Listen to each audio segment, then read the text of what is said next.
ए कहिया जागला रे अब की भर नहीं जागो कहिया जागा रे अब की भर नहीं जागा। आज नहीं तो कभी नहीं, इसलिए जाके पड़ी आपने के संस्कृति संरक्षण के लिए भी तू एक बहन रहा और दया ही तू एक बहन रहा दियार जुआर की तरता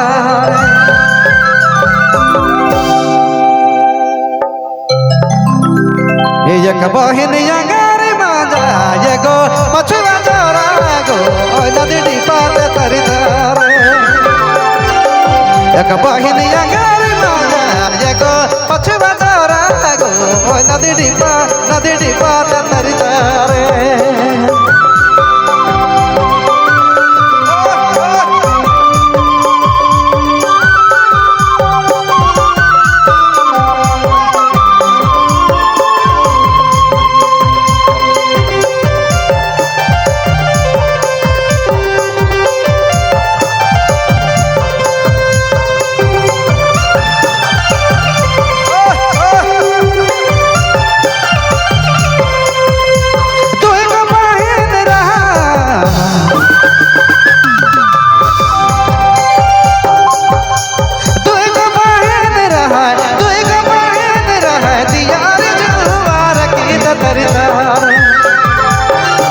एक बहन अंगार माजा एगो मछुआ चोरा गो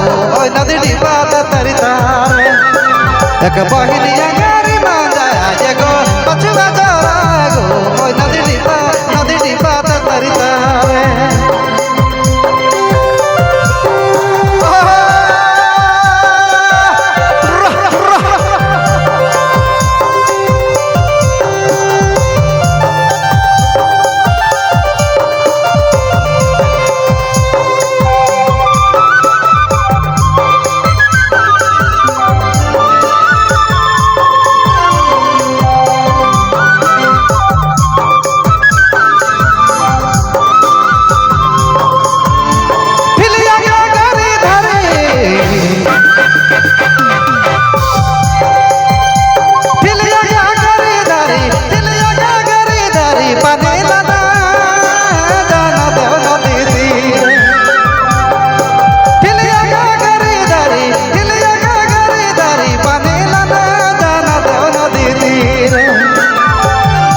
एक बहन अंगार माजा एगो मछुआ चोरा गो नदी पात तरता एक बहन अंगार माजा एगो मछुआ चोरा गो नदी पात तरता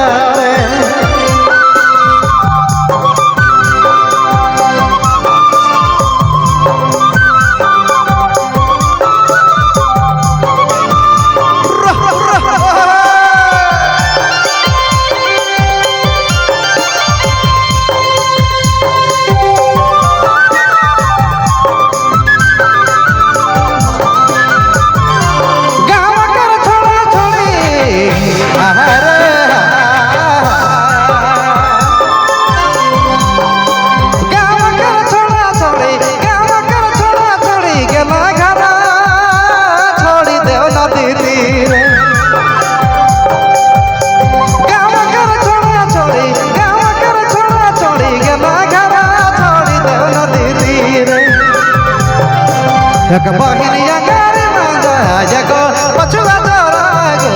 नदी पात तरता एक बहन अंगार माजा एगो